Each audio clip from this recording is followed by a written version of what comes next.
Hi, I'm at the Johnson Mill Nature Preserve, and I'm so grateful the Triangle Land Group has saved this. This land was the home of James and Margaret Poley. Here's my mask that I have on for social distancing. I have some other masks too.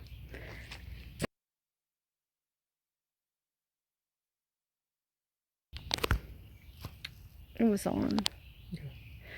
Okay, we're going to keep going. While there's no people around, I'm going to take off my mask.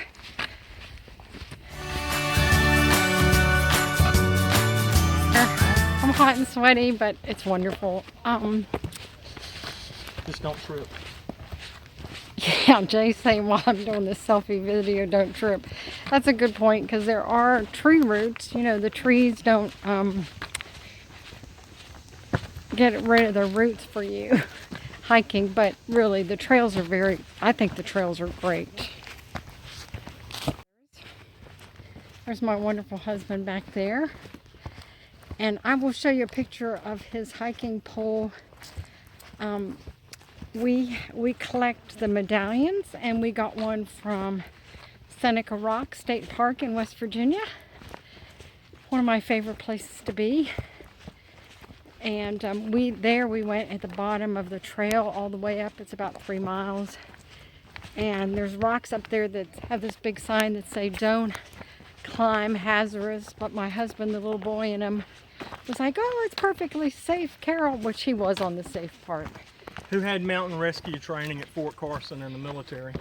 Yes, my husband was in the Army, and he has rappelled off of different things, and he was safe. Total distance 2 miles. And then we have a medallion from Acadia National Park in Maine. That place was beautiful, and we were so blessed when we got to the top. It was clear. A lot of times when people get to the top, it's foggy and they can't see anything, but ours was super clear that day. And we have many other medallions from Stone Mountain in North Carolina, and out in Yellowstone at the Grand Tetons. Appalachian Trail, several state medallions. Jay has those. North Carolina, Virginia.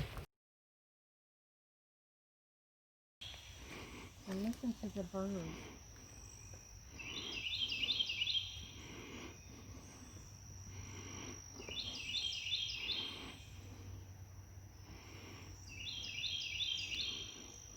There's my husband filming me.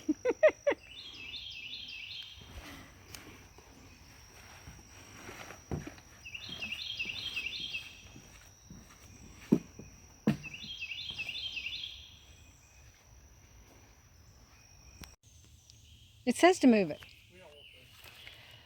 Somebody else will find it. It says if you find this rock, take a picture of it and label it and put it on social media, and then move it somewhere else on the trail.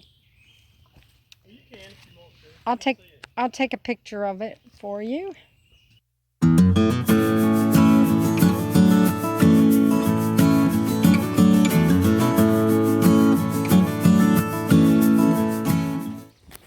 We are checking out a new path right now. Jay is the adventurer.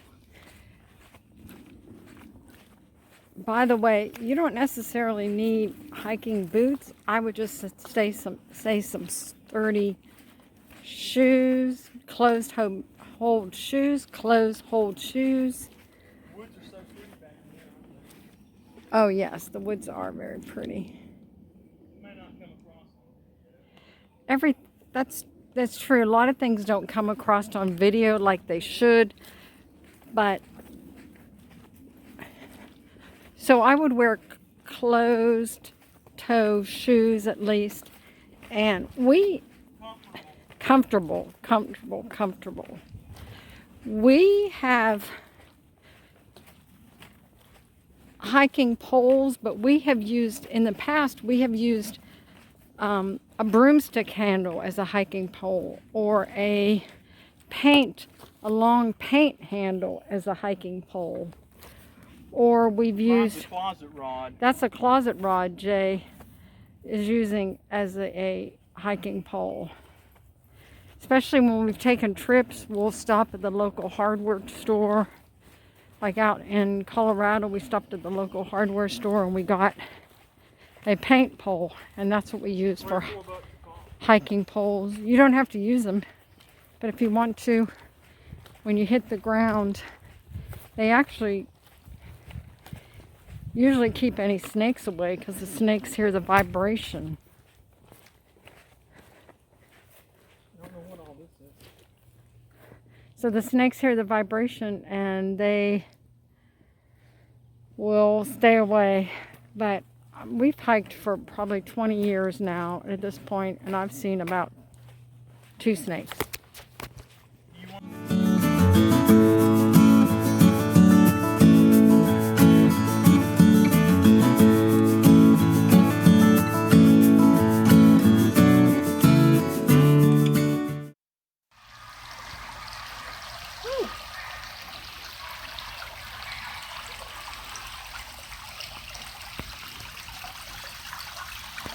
Hi. It's a great place to take pictures. Notice my backpack too. This great backpack my husband bought me. It's nice because it has this clip, so it helps, and this belt loop that helps kind of keep the pressure off your back. I wore hiking gloves today. I don't always wear hiking gloves, but I wore hiking gloves today. And I bought snacks and water. Always carry an extra bottle of water is a great idea.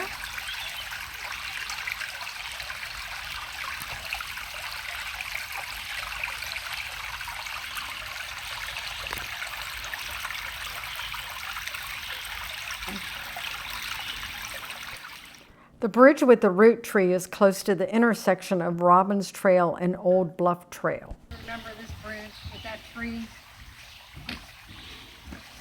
It's a beautiful day. Thank you, Lord.